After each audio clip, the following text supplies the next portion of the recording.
Ireland has a great opportunity under the Windsor framework because of the dual market access, which no other part of the United Kingdom has. And if you're looking to come and invest, to trade both with the UK and the European Union, there is no better place to come and do that but Northern Ireland. Kevin Bonawet. Question number 3, Mr. Speaker. Minister. Thank you, Mr. Speaker. In this role, I am committed to supporting all people across Northern Ireland. From its businesses to its community groups, there is much to champion, and I will do all I can to build upon the excellent work of my predecessor, the member for Putney. With permission, Mr. Speaker, I will answer questions 3 and 4 together. The Defence Industrial Strategy is great news for Northern Ireland. We are committed to economic growth that you can feel in your pocket. And the £250 million allocated to 5 defence growth deals, including one in Northern Ireland, will see its booming defence sector thrive. Good morning. Thank you, Mr. Speaker, and I'm grateful to the Minister for his answer. Airbus, which manufactures satellites in my Stevenage constituency, will soon be integrating the civil aircraft wing business at the historic Shorts site in Belfast, close to where Thales test their satellites and produce vital missiles for Ukraine. Will the Minister work with colleagues across government and the Northern Ireland Executive to ensure that the Defence Industrial Strategy is complemented with the Industrial Strategy's Advanced Manufacturing Sector Plan so as to maximise skills, innovation and growth? Thank you, Mr. Speaker. He is right to highlight the rich expertise in Northern Ireland's defence sector, which brings benefits right across the UK, including to Stevenage, and I can assure him the Secretary of State and I will work across government and with the Executive to ensure a joined-up approach that benefits Northern Ireland. Alex Ballinger. Thank you, Mr. Speaker. I'm incredibly proud of the naval engineering history that we have in the Black Country, including at companies like Summers Forge in Hellsowen and Brooks Forgings in Cradley Heath. So I'm delighted that this Labour government is increasing defence spending to levels never seen under the last government. Does he agree with me that that investment in Northern Ireland at places like Holland and Wolf will not just benefit the local economy there, but the supply chain all across the country?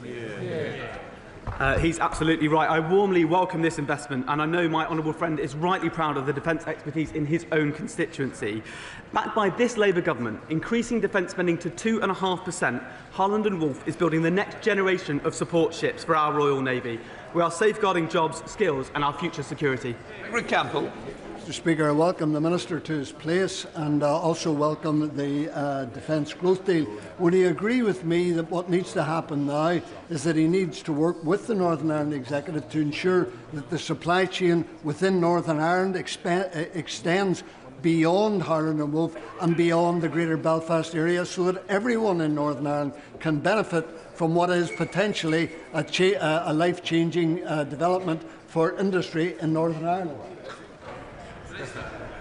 Thank you, Mr. Speaker, and I thank him for his warm words. He's absolutely right. We need to make sure we're working across Northern Ireland to ensure this life-changing investment he mentioned, is felt right across Northern Ireland. I will make sure that happens. Robin Swan. Speaker, can I welcome the Minister to his place as well? Can I ask him to ensure there is that co-working across the Executive and the Ministry of Defence in regards to the Northern Ireland Executive's investment strategy also being integral to the Defence Industrial Strategy, and that the NIO will work to remove any blockages that would prevent the two being actually merged together? Thank you, Mr. Speaker. I thank him for his warm words as well. Of course, we'll be working. I'll be meeting with Executive Ministers in Northern Ireland next week to discuss this and other matters. I'll ensure that any blockages that we can remove, we will do so working together. Question 5, please, Mr. Speaker. Secretary of State. With permission, Mr. Speaker, I will answer questions 5, 10 and 13 together. The Government is committed to repealing and replacing the Legacy Act with new arrangements that seek to command greater confidence in Northern Ireland. Yesterday we published the Northern Ireland Troubles Bill and a draft remedial order in order to do just that. The Secretary of State announced this Labour government's new Northern Ireland Troubles Bill. Despite all the justifications for this bill, it still means one thing: veterans, many of whom are elderly, being dragged back through the courts. Does the Secretary of State think that it is an acceptable way to treat those people who bravely served and defended our country? Well, I say to the honourable gentleman, he says dragged back to court. Now, the only circumstances in which a veteran or anyone else appears in court is if they are charged with an offence. He will know perfectly well what the figures show about prosecutions, in the 27 years since the Good Friday Agreement. What we're talking about here is coroner's inquest. There will be a small number that will be restarted because they were already in train and were stopped by the last Legacy Act. The rest will go into the sifting process governed by the Solicitor General. We think we have a fair and reasonable framework that we're going to put in place to ensure that veterans are protected and properly looked after. Stafford. Thank you, Mr. Speaker. On the 25th of September, the Prime Minister assured the BBC that veterans would receive protections not afforded to paramilitaries. So can the Secretary of State confirm to the House which of the statutory protections will apply solely to veterans, or is it not the case that they will also extend to paramilitaries?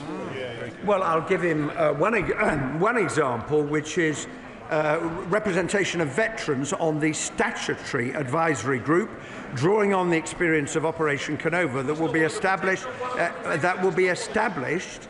And that allows the voice of veterans to be heard, and that will be covered by Clause 8 of the legislation. Blackman. Thank you, Mr. Speaker. One of the concerns of dragging veterans through lawfare and our courts is the effect on army recruitment. So what's his reaction to Colonel Nick Kitson, the son of General Sir Frank Kitson, who said, how can anyone volunteer to put their life on the line for a government, indeed a nation, that does not have their back?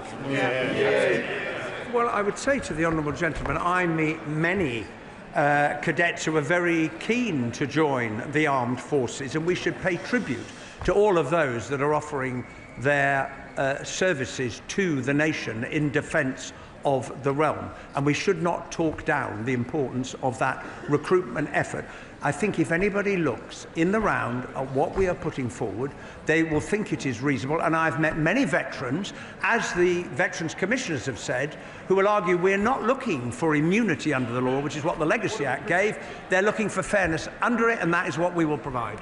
Toby Perkins. Mr. Speaker, does my right honourable friend agree with me that people who join the British Army absolutely recognise that they have to abide by the law, but also expect the government will have their back and will offer them that fairness? Can he offer the assurance that people who've served in Northern Ireland will be given the same fairness that they should expect, and that this is a government that genuinely has their back? I'm very happy to give my honourable friend that assurance, and to take one other example of the protections, saying that no veteran will have to return to Northern Ireland to engage with legacy processes is something that was put to us by veterans in the discussions that we had. We are legislating for it in the bill. Secretary of State Alex Baker.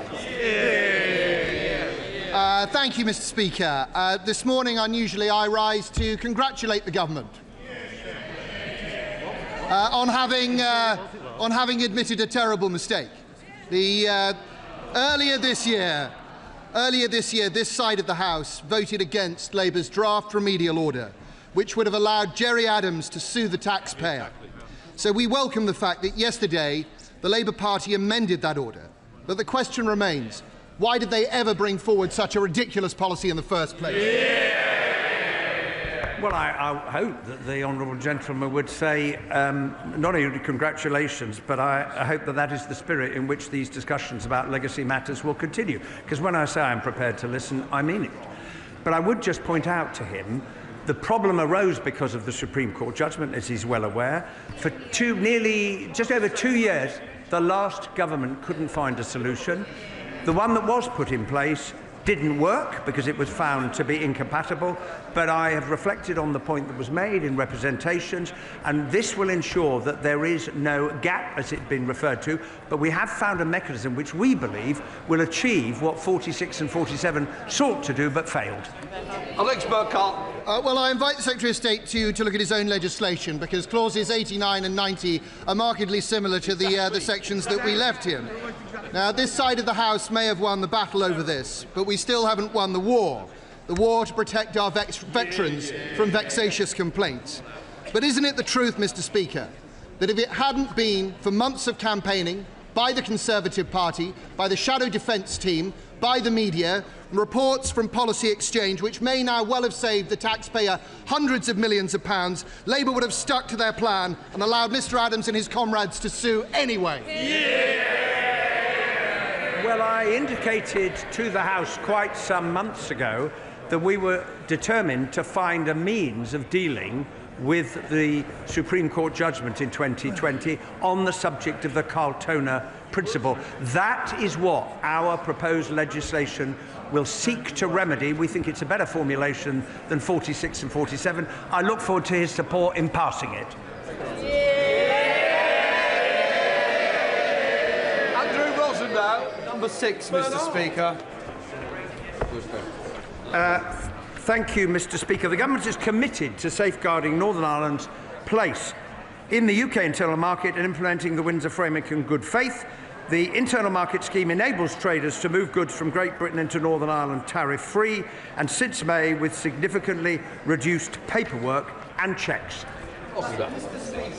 It is a disgrace that the Safeguarding the Union provisions severely restrict trade between Great Britain and Northern Ireland, binding the province to 300 areas of EU law over which the people have no say. So, will the Secretary of State take steps to remove what is left of this damaging international trade border within our own nation and restore the birthright of the people of Northern Ireland as equal citizens of this United Kingdom? Well, I'll just say to the honourable gentleman, those who advocated that we should leave the European Union, this is the consequence of it, because you had an open border, 2 different jurisdictions. How are you going to deal with trade in those circumstances? And secondly, the goods are flowing, the goods are moving. And if you look at the evidence, the Northern Ireland economy in the second quarter grew by 2%. That is not indicative of a problem. Minister Mike Wood. Thank you, Mr Speaker. On the 26th of November last year, the Health Secretary assured this House that the Tobacco and Vapes Bill will apply in Northern Ireland. Now, the Secretary of State will know that the age-based sales ban affects the placement of tobacco products on the market, and so is potentially in breach of the EU's Tobacco Products Directive. So can the Secretary of State repeat the Health Secretary's assurance and also tell us whether the Government has confirmed with the European Union that the ban will stand in Northern Ireland? It is certainly the Government's intention that the ban... It is certainly the Government's intention that the ban will apply in Northern Ireland, because I think it's very important that young people all over the United Kingdom are protected in the way in which the bill seeks to do. Before we come to Prime Minister's questions, can I welcome in the gallery the Honourable Speaker of the Parliament of the Republic of Fiji and the Chairman of the Parliament of Ukraine. Members will also know that today marks the 4th anniversary of the death of our friend and colleague Sir David Amos, who was murdered in his Southend West constituency in 2021. Sir David was a long-serving Member of Parliament, respected and liked by members across the House, dedicated to his constituency. We remember him fondly. We come to Prime Minister's questions. Tom Rutland. Question number 1, Mr Speaker. Prime Minister. Thank you, Mr Speaker. As you've just said, today marks 4 years since the horrific murder of Sir David Amos. Sir David was much loved across the House, kind and generous, and I know it was a huge loss to many members opposite. May he rest in peace.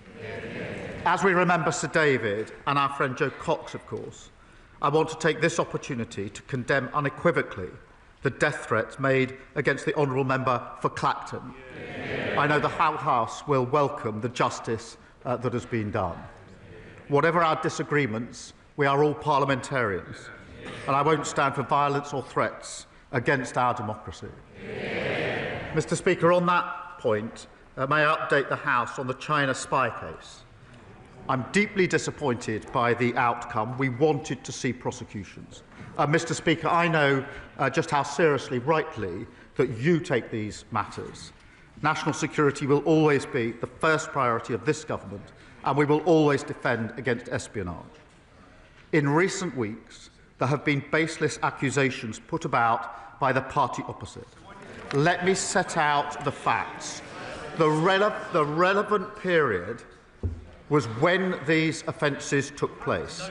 That was under the Conservative government between the years of 2021 and 2023.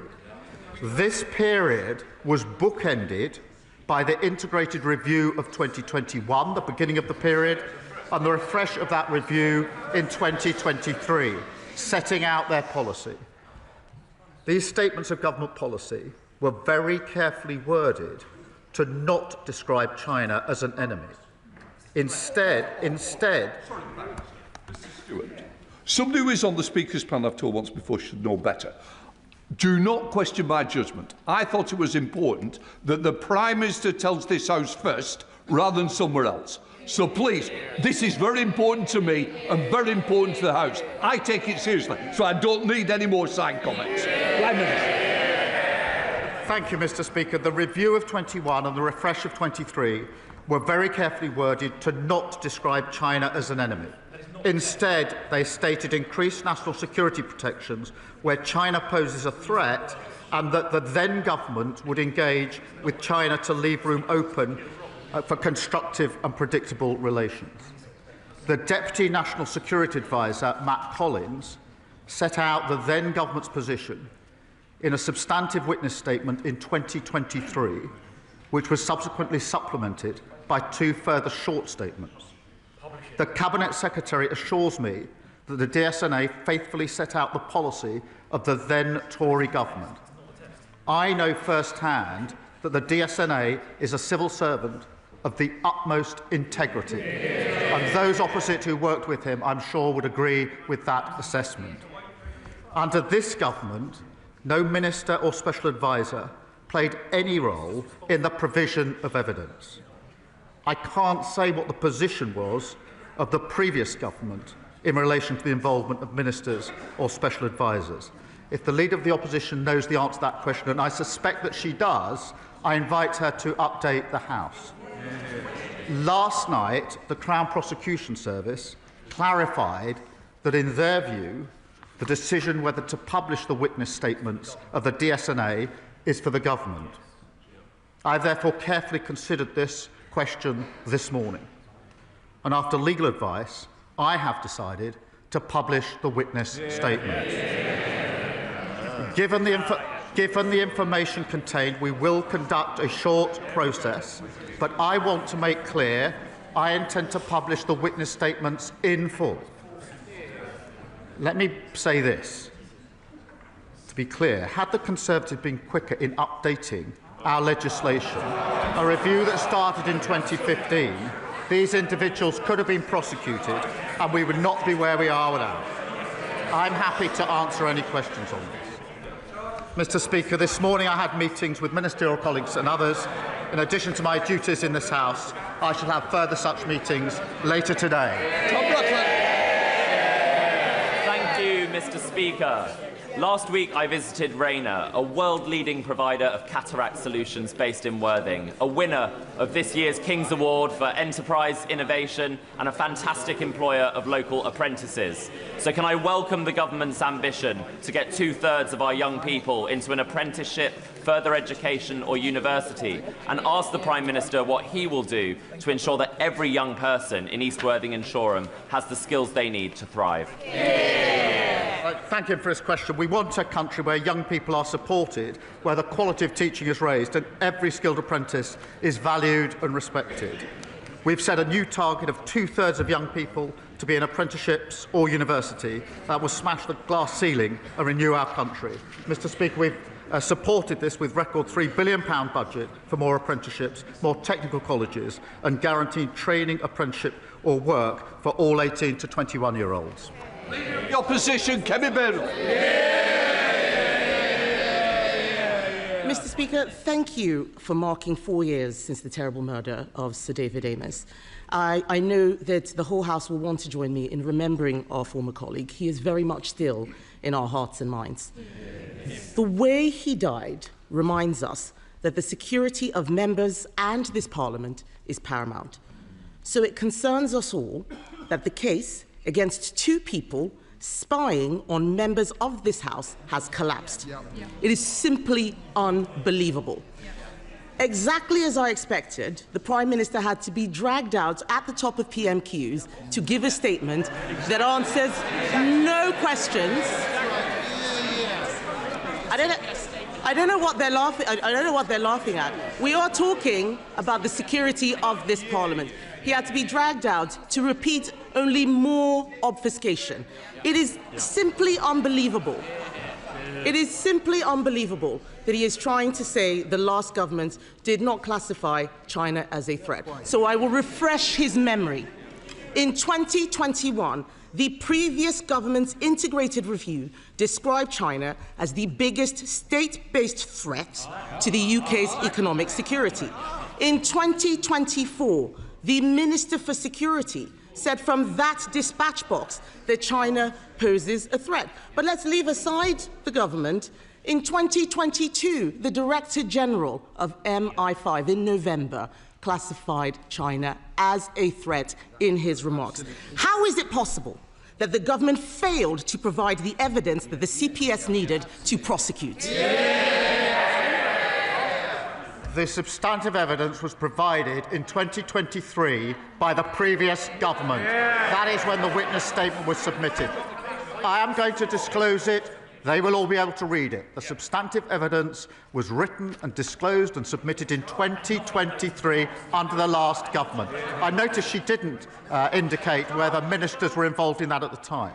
Mr. Speaker, she questions what's in the review, the refreshed review in 2021 and 2023. Let me be clear. The then Foreign Secretary, sitting, I think, over here, the Honourable Member for Braintree, 1 month after the arrest, so absolutely the relevant time, gave a speech at Mansion House. It was called Our Position on China, setting out the government's policy.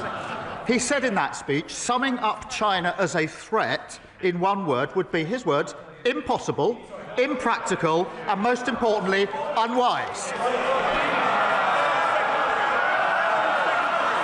Foreign Secretary, Mr. Speaker, it wasn't just him.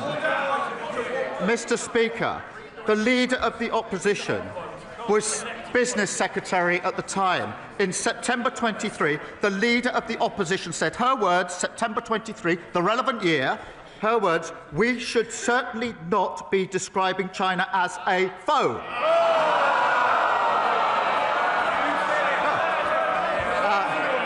It's worth looking up the word foe in the dictionary, Mr. Speaker. She went, Mr. Speaker, it doesn't end there, Mr. Speaker.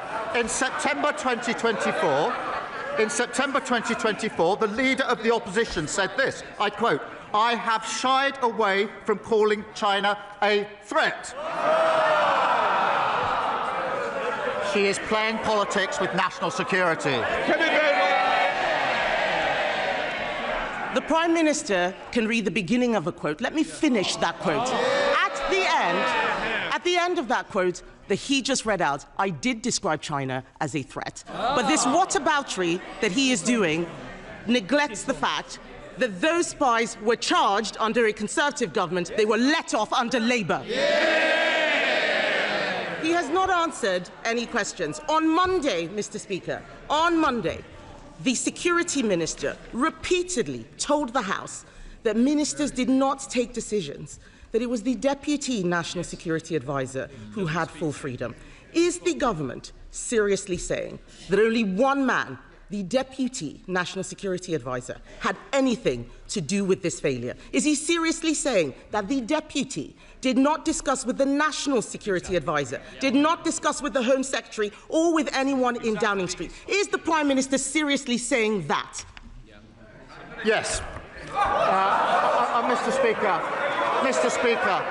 Speaker, let me explain why. Firstly, the case was charged under the last government according to the evidence submitted under the last government, which set out their policy decision. What was an issue in the trial is not the position of the current government, the position of the last government. and they carefully avoided describing China as an enemy because that was their policy at the time. Mr. Speaker, so far as the position under this government is concerned, no minister or special advisor was involved, and I will double-check this because I've had it. I will double-check this. So, Mr. Speaker, this is important. After the charging decision, the prosecution were very careful about who would then see the witness evidence. I will double-check, Mr. Speaker, exactly what instruction was taken. But I can be absolutely clear, no minister was involved, no special advisor was involved in this, and I'm assured as I can be that the prosecution was saying that it would be the witnesses only that were involved in short updates, the evidence that was submitted under the last government. Mr. Speaker, the end of the answer was different from the beginning of the answer. What on earth is the point of us having a lawyer rather than a leader as the Prime Minister if he can't even get the law right on a matter of national security? He keeps going to the CPS. The CPS have said that they are satisfied that they were right to charge in August 2024. The Sunday Times reported that Jonathan Powell, the Prime Minister's national security advisor, convened a secret meeting to discuss the security consequences of the China spy trial. Did the meeting happen, or is the Sunday Times making it up? Mr. Speaker, she's clearly not a lawyer or a leader. Mr. Speaker.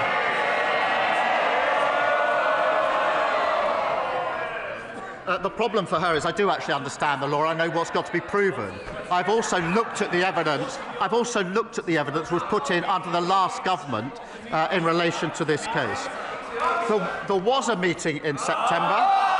That did not involve the National Security Advisor discussing the evidence in any way, nor, Mr. Speaker, one further piece of evidence. The final statement in this case was submitted in August 2025. There was no further submission of evidence, one way or the other, after any discussion in September. This is a red herring, a completely scurrilous allegation made by the Leader of the Opposition. Mr. Speaker, the Prime Minister has now twice directly contradicted the words of his Security Minister. They cannot both be right. The chair of the Foreign Affairs Committee couldn't get any answers from the Security Minister.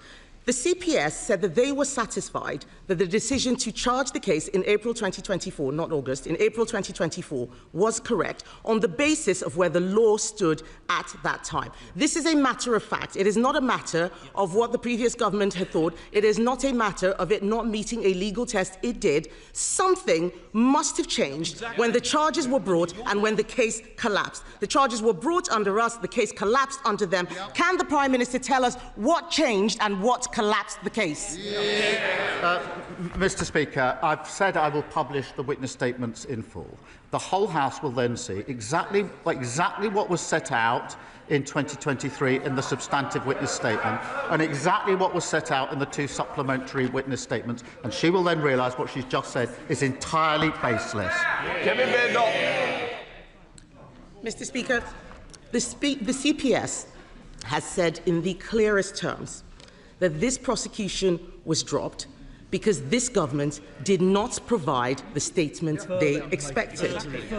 Why should we believe a man who at the last Prime Minister's questions said he had full confidence in the best friend of a convicted paedophile? Forgive us if we don't trust a word he says. This all stinks of a cover-up. Given his statement earlier, will the Prime Minister publish today not just the government witness statements, but also the meeting minutes and all of the correspondence that he had with the CPS?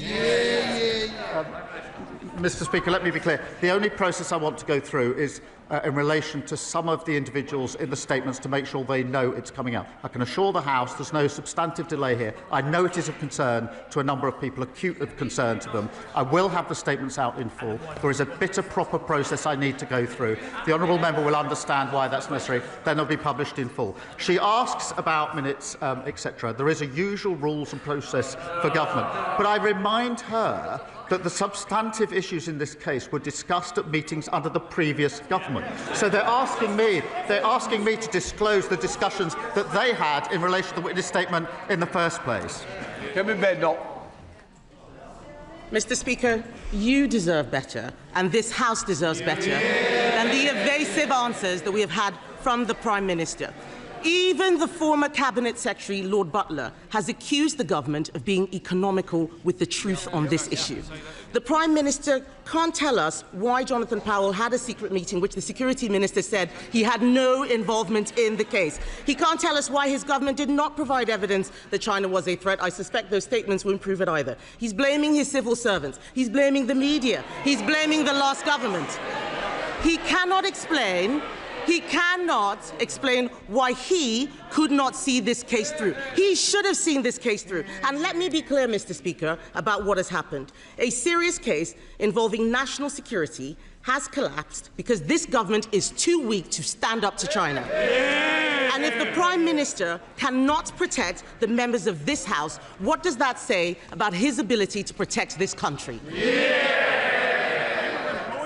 The case did not proceed because the policy of the past government did not meet the test that was necessary. That is the long and the short of it.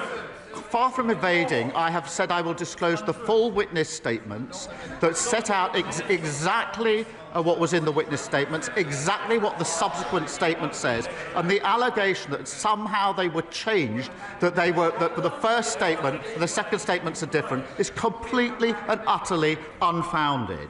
Mr. Speaker, it's a pathetic spectacle. Instead of taking responsibility for the fact they failed to update the law so this case could actually be the review, Mr. Speaker, 2015 was the review into legislation. They took 8 years to change the law. Had they done that more quickly, this case would have proceeded. It was their failure, and they're just slinging mud. Meanwhile, we're getting on, Mr. Speaker, with renewing our country, new planning reforms, get rid of building, online hospitals for waiting lists, new opportunities for young people. Labour's building a better future. They can't even come to terms with their past. Thank you, Mr. Speaker. Derby is a city on the up, but unfortunately this last year we've been devastated by knife crime. Nasty Tory austerity decimated frontline policing, and we're now paying the price for that. At my regular city centre safety summits, the message is clear: to turn the page, we need action and not words. Can the Prime Minister update my constituents on what action this government is taking to make sure all our residents, our visitors and our workers can enjoy our city centre safely? Well, Mr. Speaker, I thank him for his question. As he will have heard at our conference, we had Pooja Kanda there, who I've met a number of times. Her son Ronan was fatally stabbed, and I'm proud that we've delivered, Mr. Speaker, Ronan's law to tackle the sale of ninja swords, and we've also banned zombie knives and strengthened controls for online knife sales. I pay tribute to his work setting up the City Safety Summits. Daisy Cooper, Deputy Leader of the Liberal Democrats. Thank you, Mr. Speaker. May I associate myself and my party with the tributes to David Amess? And on behalf of my party, can I also pay tribute to Min Campbell, who is being laid to rest today? That is the reason why my right honourable friend, the member for Kingston and Surbiton, cannot be here. And I'd like to thank you, Mr. Speaker, and the Prime Minister and other members of this House for their very kind tributes yesterday. We welcome the new level of transparency from the Prime Minister, and we will scrutinise those witness statements closely, but it is clear there are still many questions to be answered, including questions from Hong Kongers, Mr. Speaker, because Hong Kongers in St Albans and across the UK have settled in our communities after they have fled repression at the hands of the Chinese state. But now they see a British government that wants to make it harder for Hong Kongers to settle here permanently, that refuses to impose targeted sanctions on Chinese officials who put bounties on Hong Kongers' heads, that is refusing to rule out a Chinese super embassy and is failing to tackle Chinese espionage. Mr. Speaker, Hong Kongers are starting to ask whether the Prime Minister is trading away their security and safety in our communities for a cosier relationship with Beijing. What is the Prime Minister's answer to them? The answer is no, and we have given and will continue to give support to Hong Kongers who need and deserve that support, and she will be assured that the Jimmy Lai case is raised regularly at every opportunity by my ministers and indeed by me. Daisy Cooper. Thank you, Mr. Speaker. I think that Hong Kongers will require a lot more reassurance and action from this government. But it is not just the Chinese government that is a threat to our country. On Monday, the far-right, racist hate preacher Tommy Robinson, who is currently on trial for allegedly refusing to comply with counter-terror police, claimed that his legal costs are being paid by Elon Musk. It is outrageous that a man who has so much control over what people read online every day could be funding someone who stokes far-right extremism on our streets. If this was Putin, the government surely would act. So will the Prime Minister commission the security services to assess the threat that Elon Musk poses to our democracy and recommend measures to this House that we can take to stop it? Well, I can tell her we do look across the board at threats to our democracy and must continue to do so. I won't comment on the particular case, given the state of legal proceedings. Alex Backett. Thank you, Mr. Speaker. Next year marks the 75th anniversary of the Battle of Imjin River, where the 29th Infantry Brigade's last stand prevented the capture of Seoul during the Korea War. That hill is now called Gloucester Hill, as a proud testament to the incredible bravery of one of those battalions, our glorious Gloucesters. Will the Prime Minister join with me in calling for a commemoration for the glorious Gloucesters and all those who fought to defend democracy, liberty and freedom in South Korea? Well, I join my honourable friend in marking the heroism and sacrifice of the 29th Infantry Brigade, an enduring example, Mr. Speaker, of the bravery of all our armed forces. I know Defence Ministers would be happy to discuss commemorating their courage. Our debt to armed forces undermines our commitment to veterans, including delivering homes for heroes, a new network of veteran support centres backed with £50 million. Liz Saville-Roberts. Ahead of his party conference, the Prime Minister told the BBC he wasn't sure whether he'd campaign in Caerphilly for the by-election on the 23rd of October. This is an important by-election in Wales. Well, there's just over a week to go and he hasn't shown his face there yet. So what's the problem, Mr. Speaker? Is it his party decision to close 10 libraries in the community? Cuts to disability support? Or perhaps it's the fact that even the council leader resigned from the Labour Party and is calling on people to support Plaid Cymru? Well, Mr. Speaker, she leaves out of account that we provided £21 billion, the largest ever settlement for Wales. And what did she do? What did she do? She voted against it, if you can believe it. I noticed, whilst we're on the question of money, she's accepted figures this week showing independence would cost every Welsh person £7,000. They should be honest about the cost to the people of Wales of their policies. Thank you, Mr. Speaker. For the past year, I've been campaigning for a new SEND school to open at the Osprey Quay site on Portland. As it stands, there are far too few specialist school places for children with SEND in my part of the world, so local families urgently need to see this school open its doors. A new school here would provide around 70 new places for local children. So given the urgent need to get this school finally up and running, will the Prime Minister commit to working with the Department for Education and Dorset Council to ensure that a SEND school opens on Portland without further delay? I thank my honourable friend, and I know just how important this school is to parents and children in his constituency, and share his determination to fix the broken SEND system. That's why we've boosted investment in SEND to £12 billion, Mr. Speaker, to put new facilities and tailored support in place for children who've been long failed. We want decisions taken swiftly, and I'll ask the Schools Minister to update him in relation to the particular school. Sir Julian Smith. Speaker, family farms in North Yorkshire and across the UK are increasingly worried about the tax changes coming up next year. We really need the next generation of these family farms to keep farming for our national food security.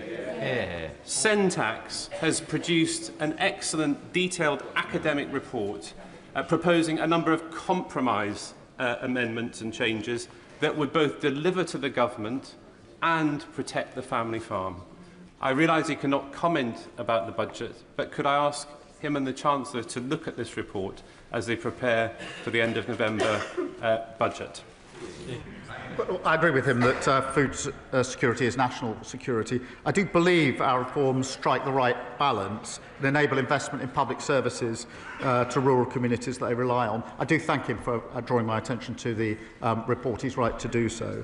What really matters is increasing the year-on-year profitability of our farmers, and that's why the former president of the NFU is leading a review for us on farm profitability. We're also delivering, Mr. Speaker, a 25-year farming roadmap, boosting export opportunities through the EU and US trade deals, backed by £11.8 billion in the budget for farming. Ben Goldsborough. Mr. Speaker, as many honourable members know, I am currently being treated for stage 2C skin cancer. I'm responding well, but only because it was caught early and because I've had the very best of NHS care. Not everyone is so fortunate. Zoe Panayi, a 26-year-old from the Isle of Wight, was told her mole was harmless.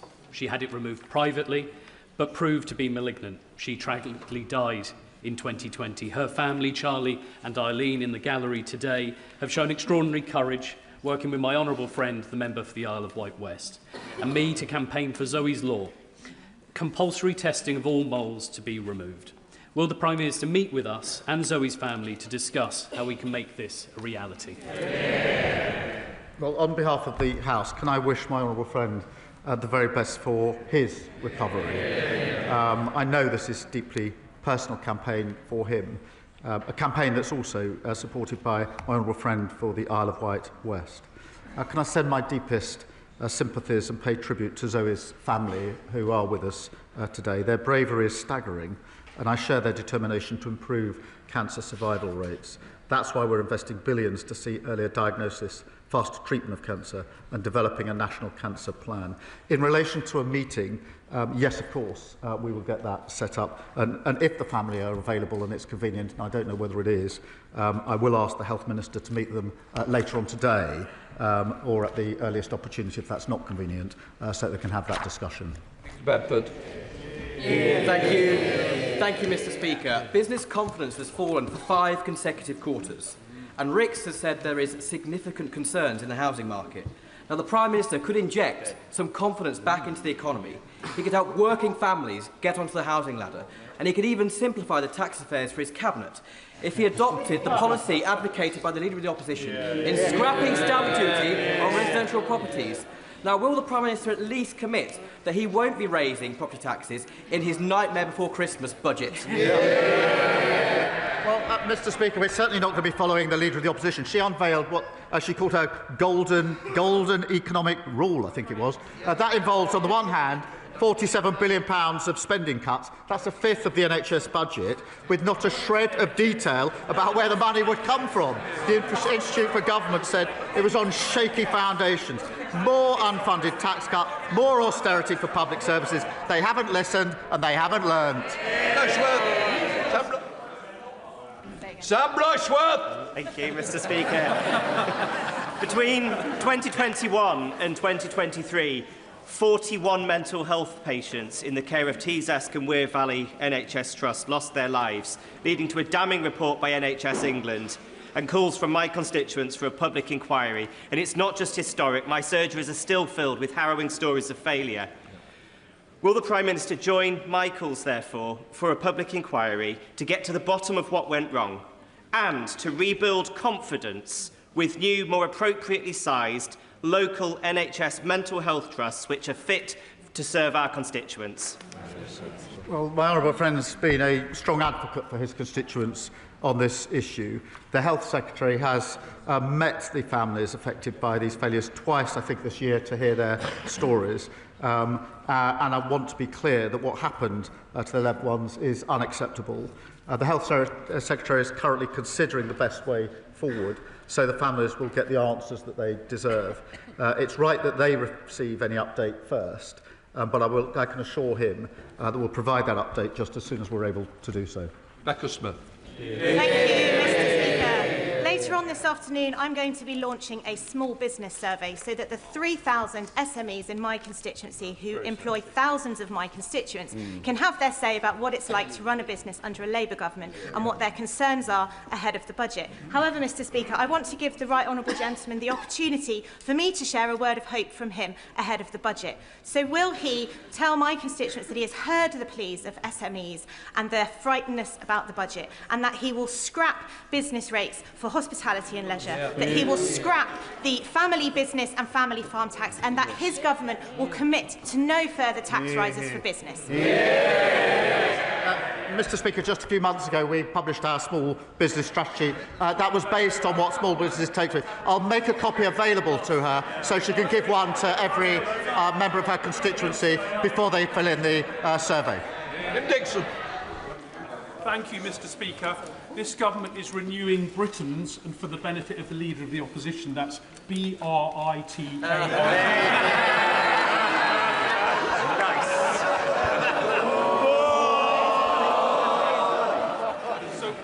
This government is renewing Britain's infrastructure after 14 years of neglect, and nowhere is this more clearly needed than in the A226 Galley Hill Road in Swanscombe in my constituency, which collapsed more than 2 years ago with no fix in sight. Would the Prime Minister agree with me that the announcement of the Transport Structures Fund in the spending review shows that under this government we're ending the Conservative decline and getting on with fixing broken roads like Galley Hill? Well, he's right. The party opposite let roads crumble after years of uninvestment. We're building infrastructure that working people rely on. Mr Speaker, that's £1 billion to repair bridges, tunnels and flyovers across the country, and £92 billion in major road and rail upgrades. Mr Speaker, we're rebuilding Britain. They can't even spell it. Thank you, Mr Speaker. Much like the honourable member for Bishop Auckland, my constituents are served by Tube Mental Health Trust. They face travelling to York or Middlesbrough for local inpatient beds, with some people being sent as far afield as Glasgow or Southampton. This is completely unacceptable, and we need a provision of local mental health inpatient beds. I welcome the openness to an inquiry into Tube, but my concerns would still be that whilst that's going on, we need real action now so that the continued failings don't see the loss of any other lives. So what steps will the Prime Minister and the Secretary of State take now to reassure and rebuild trust in Tube? Well, I thank him for his question, and he will have heard my response to my honourable friend a moment ago. And can I say again that what happened to his constituents is unacceptable, and we'll give the answer as soon as we can. In the meantime, he asks what is happening, and we are getting on with recruiting 6,700 additional NHS mental health staff. We're building 85 new dedicated mental health emergency departments, and we've boosted NHS spending on mental health by almost £700 million. Thank you, Mr Speaker. Can I thank the Prime Minister for his strong words at our party conference, calling for unity at a time when many feel our country is divided, and rightly calling out racism. As a second-generation immigrant born in this country, people like me and so many of our constituents have every right to be here. No one should face hatred because of the colour of their skin. Does the Prime Minister agree that some of those on the benches opposite who seek to stoke division and keep close company with those who accept Russian bribes cannot and should not be trusted to govern this country? Mr Speaker, she captures the choice between us as a country. Either we can give in to division or come together as a country and renew our country. This is Hate Crime Awareness Week. And in the past fortnight, we've seen a horrific terror atrocity in Manchester and a despicable arson attack on the mosque in Peacehaven. I want to be clear as Prime Minister. I am proud to lead and to serve this beautiful, tolerant and diverse country. An attack on one of us is an attack on all of us. Susan Murray. Thank you. Mr Speaker, Calithia Studios in Mid Dumbartonshire is a prime example of a business doing everything the government asks. The owner of this beauty salon and her 3 employees each earn less than £30,000 a year. Yet the business will pay the government over £36,000 for the year in VAT, employers' national insurance and pension contributions.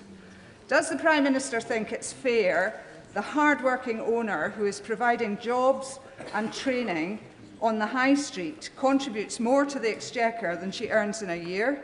And does he believe this encourages entrepreneurship, which is important for economic growth and local jobs? Speaker, as you will know, we protected business rates bills from inflation, extended relief at 40% with new permanent lower rates set on and introduced for retail, hospitality and leisure. And as part of our small business plan, we're providing £3 billion so that lenders can offer more loans to small businesses. We're, of course, introducing the most significant package on late payments, a real issue for small businesses, and reforms that are bigger than anything in the last 25 years. Whitby. Thank you, Mr. Speaker. Can the Prime Minister update the House on the Government's elections bill?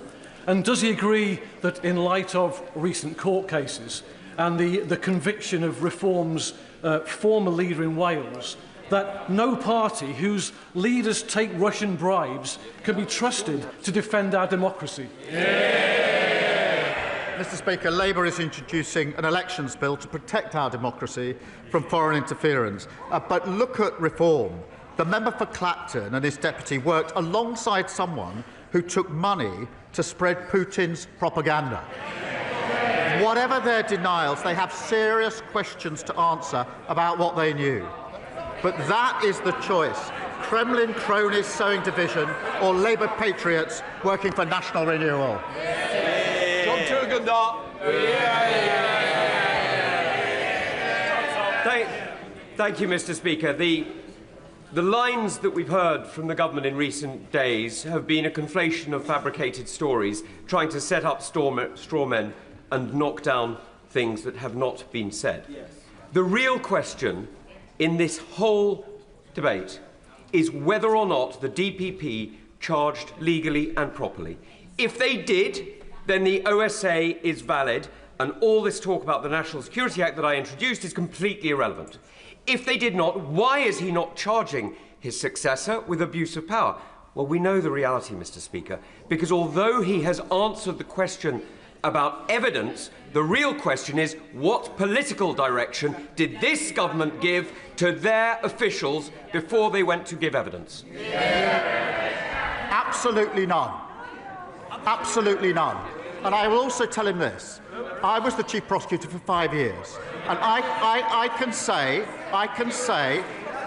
in that 5 years, which included 3 years under the coalition government, when we were taking difficult decisions on MPs' expenses, not once was I subjected to political pressure of any sort from anyone. That is the tradition in this country. It's a proud tradition. It's one I uphold as Prime Minister, just as I upheld it when I was Director of Public Prosecution. Point of order, Mr. Speaker. Point of order, James Clough. Thank you, Mr. Speaker. On a point of order, in the statement that the Security Minister made earlier this week, and then again in answer to a question, I have been misquoted, and the misquote, I think, is significant. It has been said that I, in a speech at Mansion House, said that describing China as a threat was impossible, impractical, and most importantly, unwise.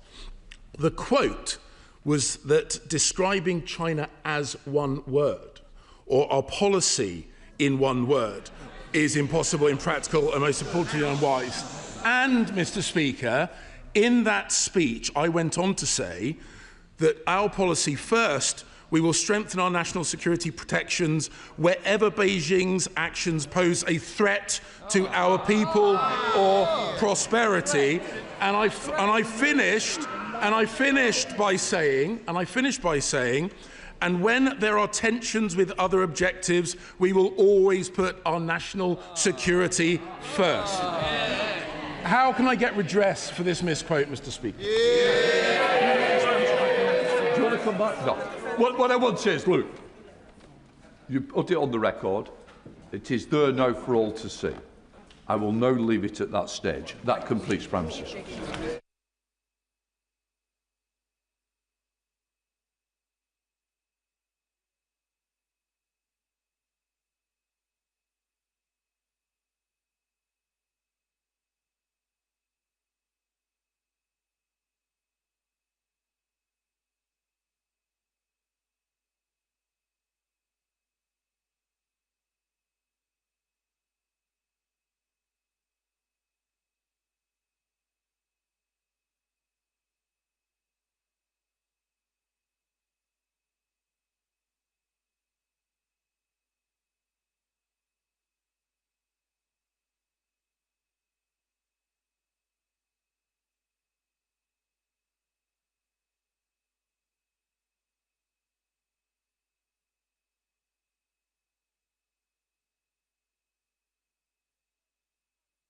Out the chamber swiftly. We have an urgent question shortly. Ed Morello. Thank you, Madam Deputy Speaker. To ask the Minister whether he will make a statement on the adequacy of jutes as a pharmacy provider. Minister Stephenson. Thank you very much, Madam Deputy Speaker, and I congratulate the honourable member for West Dorset for securing this important urgent question. Pharmacies play a vital role in our healthcare system. They are at the heart of our high streets and the cornerstone of communities up and down the country. That's why this government has given pharmacies a funding boost of almost £500 million this year, more than any other area of the NHS, and the biggest uplift in years. Indeed, we've provided a 19% uplift over the two-year period. The vast majority of pharmacies provide excellent care to their patients, but unfortunately there are some that fall short of the standards that we expect. And sadly, the services provided by jutes are falling well below the mark. Honourable members will know that several integrated care boards have been deploying contract management actions against jutes, initially in the form of breach notices. Integrated care boards enforce the NHS terms of service on